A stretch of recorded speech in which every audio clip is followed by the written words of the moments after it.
podcast IMO.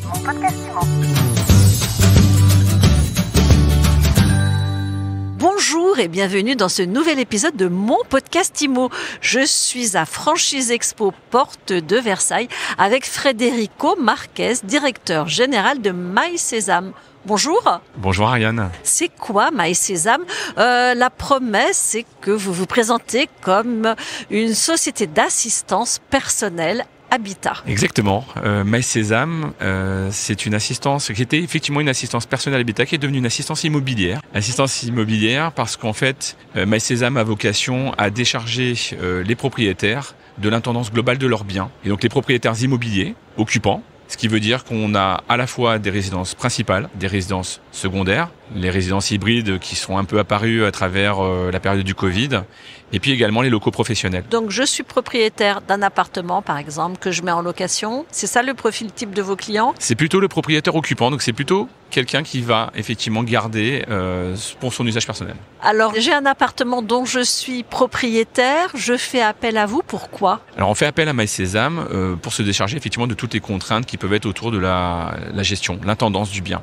Ça veut dire concrètement qu'on a notamment, par exemple, la gestion sécurisée de vos clés, donc l'accès évidemment à votre maison, pour vous, pour quelqu'un qui viendrait peut-être s'y rendre, mais également pour toutes ces petites situations du quotidien qu'on n'imagine pas parfois, à savoir combien de fois ça a pu m'arriver moi de devoir laisser les clés sous un pot de fleurs parce qu'il va y avoir un intervenant chez moi. Et évidemment l'idée c'est d'être répondre avec une solution professionnelle, mais également tout un tas de services autour de quelques catégories qui sont l'entretien, la maintenance du bien, la sécurisation du bien, et puis la représentation par exemple des intérêts sur place. Alors finalement vous êtes une société de conciergerie, on peut dire ça ou pas ? Je dirais qu'on est un petit peu plus large que la conciergerie, et en tout cas si on devait la qualifier, on pourrait plutôt parler de conciergerie immobilière parce qu'on a vocation d'abord à s'occuper du bien et de l'usage qui en est fait. Donc c'est quelque part l'habitat et son habitant, plus que la personne elle-même. Je viendrai pas livrer des fraises à 4h du matin. Par contre, je viendrai m'assurer effectivement que je suis un peu l'ange gardien de la maison et que je suis très clairement le clone en tout cas du propriétaire. Si j'ai besoin de faire des travaux, vous avez un carnet d'adresses qui peut m'être utile ? MySésame aura par définition effectivement un carnet, on va dire, de partenaires, d'artisans, d'intervenants d'une manière générale qui vont effectivement être sélectionnés, et là on va faire gagner du temps à un propriétaire, ou tout simplement parce qu'il n'en a pas envie d'avoir déjà choisi, vérifié que la société est la bonne société. Quel est le profil type des clients qui font appel à vous aujourd'hui ? Ils sont propriétaires ? Ils sont effectivement propriétaires. Ils sont aujourd'hui propriétaires. Alors ça peut être une maison ou d'un appartement, bien entendu. Et comme je disais, il y a aussi les locaux professionnels. Notamment, je pense en particulier aux professions libérales qui ont des besoins certains de la gestion, donc ils n'ont pas le temps de prendre du temps pour s'en occuper. Les profils restent malgré tout plutôt des CSP, des CSP+, mais à la fois, c'est surtout une logique de quelle valeur ajoutée pour moi ça peut représenter. Et donc on a des gens qui en tout cas simplement cherchent soit à gagner du temps, soit n'ont pas envie de s'occuper de ces sujets-là, et parfois n'ont pas les compétences de toute façon pour s'en occuper. Et puis concrètement des gens aussi qui cherchent une recommandation, parce que c'est pas simple aujourd'hui dans cet univers de toujours trouver la bonne solution dans le timing qui est imparti. Je vois dans votre brochure que vous vérifiez l'état du bien. Ça fait partie des services ? L'idée effectivement est de se placer plutôt sur du préventif plutôt que sur du curatif. Ce qui veut dire que la proposition de valeur, c'est de proposer à des clients à travers un mandat d'assistance immobilière une gestion en fait prévisionnelle également de son bien. On va donc l'accompagner à travers la gestion sécurisée des clés, mais avec une visite de check-up annuelle qui va permettre de vérifier un certain nombre de points dans la petite pobologie de la maison. Je serais tenté de dire qu'on est un petit peu comme le médecin généraliste. Quand on venait voir le médecin généraliste, même si vous venez avec des symptômes de grippe, on va quand même mesurer d'abord la tension, vérifier quel est l'état globalement cardiaque par exemple, et à partir de là néanmoins, ensuite il va vous orienter vers un spécialiste si c'est besoin. Éventuellement pour les diagnostics aussi alors. Par exemple. La gestion sécurisée des clés, j'aimerais qu'on y revienne. Vous vous adressez aux propriétaires de résidence principale ou secondaire ? En quoi, en tant qu'habitant de sa résidence, on a besoin d'une gestion sécurisée ? Alors je vous donnerai une anecdote, parce qu'effectivement le début du projet nous faisait croire que peut-être de manière assez évidente, la résidence secondaire allait être une cible dans laquelle il y a un besoin naturel d'avoir un double des clés en permanence quelque part, et avec une gestion sécurisée parce que ça reste le sésame pour rentrer dans quelque chose qui a une grande valeur. Mais finalement, au travers et des expériences et des études de marché et puis ma propre expérience personnelle, je dois dire que finalement, une personne en résidence principale, elle peut également avoir besoin d'avoir une solution en termes de gestion des clés. Je donnerai cet exemple. C'est-à-dire que vous avez toujours un double de mes clés ? Exactement. Moi, je me suis retrouvé plusieurs fois à finalement faire ce geste que peut-être nous fera tous les deux sourire, découvrir. Ça m'est arrivé beaucoup de fois, je crois. Je sais pas si vous parlez de la même chose. J'ai caché des clés sous un paillasson ou, je le confesse, sous un pot de fleurs. Pourquoi ? Parce que je viens d'arriver et que je ne connais pas mon environnement local. Je n'ai pas encore, alors j'ai pas de défiance, mais j'ai pas encore confiance. Et peut-être c'est à l'aise de demander à mon voisin, par exemple. Et donc je n'ai pas de solution. Et puis par ailleurs, je citerai aussi un exemple que j'avais beaucoup vécu à l'époque déjà chez Leroy Merlin. C'est que la société change et que par exemple des familles monoparentales, il y en a de plus en plus. À titre personnel, je n'ai pas de compagne actuellement puisque je suis séparé. Quand je suis tout seul et qu'il n'y a personne pour me substituer, à qui je peux faire appel, eh bien tout à coup j'ai une solution entre guillemets 24/24. Bon, et puis l'autre cas de figure, c'est je ferme la porte de l'appartement avec les clés à l'intérieur. Du coup, on n'appelle pas le serrurier, on appelle MySésame. Exactement. Alors j'ai un ami qui se reconnaîtra, qui est un petit peu un Gaston Lagaffe, un Parisien qui perd régulièrement ses clés. Il m'a dit j'ai perdu mes clés 3 fois l'année dernière.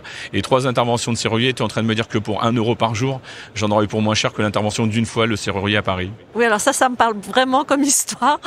Combien ça coûte du coup l'abonnement MySésame? C'est 1 euro par jour. C'est un exemple, mais les tarifs évidemment sont des tarifs décidés par les franchisés en local puisqu'ils sont indépendants. Le constat en tout cas qu'on en fait, c'est qu'aujourd'hui c'est une prestation qui vaut en général entre 20 à 50 euros en fonction des zones géographiques par mois. Très clairement, je pense que le tarif ne sera pas tout à fait le même à Saint-Tropez qu'à Cholet, et à Cholet à Paris, et Paris à Marseille. En tout cas, ça vous évite l'intervention d'un serrurier plein pot. C'est déjà un bel argument finalement. Sur cette situation-là, mais c'est aussi celle où finalement je pars en vacances et l'usage, donc comme je l'expliquais tout à l'heure, du bien, c'est ce qui va déterminer peut-être l'utilité. Si je pars et que mon frère arrive la semaine prochaine ou parce que je veux tout simplement profiter et que je suis en train moi de me balader, oui, il peut arriver tout tranquillement et sereinement et aller les récupérer, pourquoi pas à l'agence. Alors justement, vous avez des agences partout là. Je reviens à mon cas de figure, j'ai claqué la porte, j'ai pas de clé, je vais pas faire venir un serrurier hors de prix. Comment je les récupère mes clés? Comment vous intervenez? Il y aura 2 possibilités. L'agence, elle va soit effectivement vous inviter à vous rendre à l'agence, en sachant que les agences sont du coup ultra locales. On est en train de parler de solutions et de réponses qui sont déterminantes par leur proximité géographique. Les agences ont un rayonnement en général de 20 à 30 minutes autour de l'agence. Donc évidemment, vous avez la possibilité de vous rendre à l'agence dans les horaires qui sont impartis. Il est possible également que le franchisé décide de proposer une solution où il pourrait carrément vous les apporter. Je ne vais pas vous parler de Uberkey pour ne pas citer, mais ça pourrait être ça. Vous avez combien d'agences aujourd'hui? Je rappelle que vous êtes lancé il y a un peu plus d'1 an. Vous en êtes où dans votre développement et vous voulez aller où? Alors on arrive à tout juste effectivement à 1 an. Nous avons souhaité un développement qui soit à la fois soutenu et à la fois très raisonnable. Pourquoi? Parce qu'il était important pour nous d'intégrer avec la qualité qui va bien les futurs franchisés d'abord. Ensuite, nous avons la conviction qu'il faut les accompagner également dans ce qu'est ce nouveau métier. C'est un petit peu le 5e métier de l'immobilier malgré tout. Et donc il faut prendre le temps. Donc nous avons eu une première année 2022, je dirais sur 8-9 mois où nous avons intégré concrètement 6 secteurs, en complément des secteurs que nous avions évidemment en termes d'agence pilote. Et puis l'année 2023 en termes d'objectifs, et c'est un objectif qui pour l'instant se matérialise avec la tendance du premier trimestre, on sera sur un réseau qui sera autour de entre 25 à 30 franchisés à la fin de l'année. Alors là, on est évidemment au salon de la franchise. Les préoccupations des entrepreneurs, des futurs entrepreneurs qui viennent vous voir, c'est quoi et comment vous les aiguillez? Qu'est-ce que vous leur proposez concrètement? Nous avons été particulièrement sollicités par, je dirais, 2 grandes catégories. Nous avons des gens qui sont très clairement issus du métier de l'immobilier, qui aujourd'hui cherchent également des solutions complémentaires. Alors pour leurs propres peut-être affaires, on pense là de la diversification d'activités, notamment avec une activité qui elle clairement apporte de la récurrence de revenus et qui est beaucoup plus tournée sur de la capitalisation à terme. Et nous avons en parallèle des gens qui sont absolument pas issus de l'immobilier, mais qui ont très clairement en recherche, un peu en parallèle de service à la personne, en tout cas d'un nouveau business autour de politique servicielle. Voilà un peu les 2 grandes catégories. Concrètement, nous, dans l'accompagnement, alors évidemment, on propose un accompagnement qui est celui que je dirais propose tout franchiseur, à savoir un accompagnement continu avec de la formation initiale et continue. Évidemment, des outils, nous avons sélectionné, qui sont d'ailleurs 100% franco-français, mais que ce soit évidemment un outil de CRM et de gestion un petit peu de l'entreprise, mais également l'intranet. Et puis, bien entendu, c'est d'abord surtout, je pense, notre proximité. Et là, quand je parle de proximité, je parle d'équipe. Avec Mathieu, mon directeur de réseau, et avec l'ensemble de l'équipe, bien entendu. La mise de départ, elle est de combien? La redevance, c'est quoi? Les perspectives, l'espérance de gain, de chiffre d'affaires, de résultats, voilà. Combien ça va gagner quand ça fonctionnera bien? On dit quoi, un assistant MySésame? Effectivement. Alors, on va avoir une équipe composée dans une agence, notamment avec un conseiller technique. Donc, vous tenez au mot d'agence, hein. Il y aura des agences, des rendez-vous physiques. C'est très important. Le constat qu'on en a fait, notamment pendant la période du Covid, qui est venu un peu nous challenger également sur le concept, c'est qu'à la fois, on recherche le meilleur de la plateforme, mais on recherche surtout du service et de la proximité. Et que donc, l'agence physique, au plus proche de son territoire, est extrêmement importante. Celle du pays roi, il faut qu'elle soit très identitaire. Et donc, même là, je dirais, le meilleur candidat à la franchise, c'est un autochtone. C'est quelqu'un qui est clairement issu issus du cru.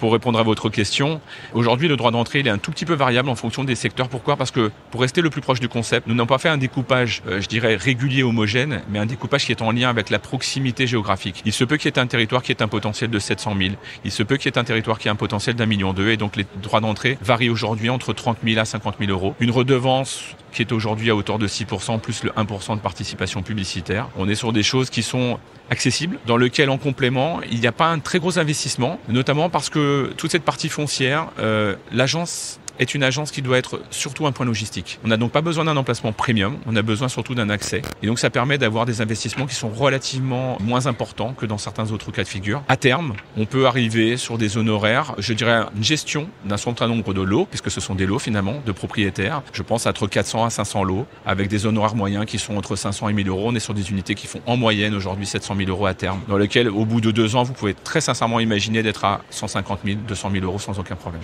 Eh bien, c'est très clair. Merci beaucoup Federico Marques. Je rappelle que vous êtes directeur général de MySésame.